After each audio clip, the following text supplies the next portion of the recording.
Top of the morning to ya! In today's video, we are going to be doing this St. Patty's Day look. If you are interested in how I got this look right here, just keep watching. Hello cuties, my name is Connor McCleary and I'll be doing the voiceover for today. Now start off by putting some Urban Decay shadow stuff on your eyes and rubbing it in.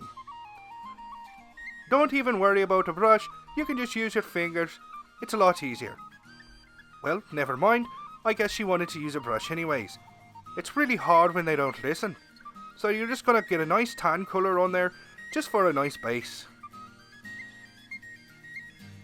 Now, moving on, you're going to use a burgundy colour to start off in the corners of your eyes to make the next colour really pop.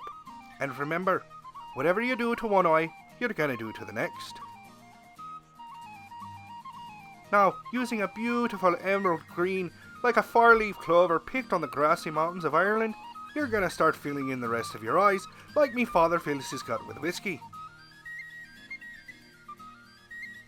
Now, don't forget to do the other eye, or you'll look like you got into a bar fight. And nobody wants to look like they got into a bar fight, trust me. Now we are going to blend these colours together so it actually looks nice for when we go celebrate the good old St. Patty's Day. And of course, now it's wing time. Be sure to get a nice sharp wing just in case you're out late and someone wants to mess with you. Fake lash time. Is there anything better than a good fake lash? Well, besides an ice cold Guinness, it's the next best thing.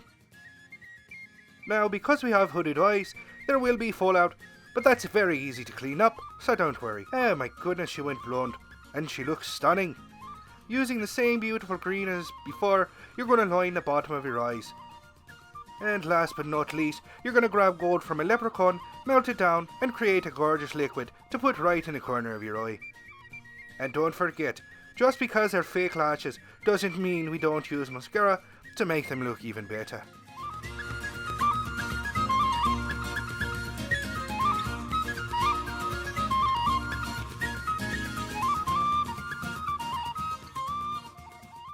I hope you guys enjoyed, and please make sure you like, share, and subscribe, and I will see you guys in my next video.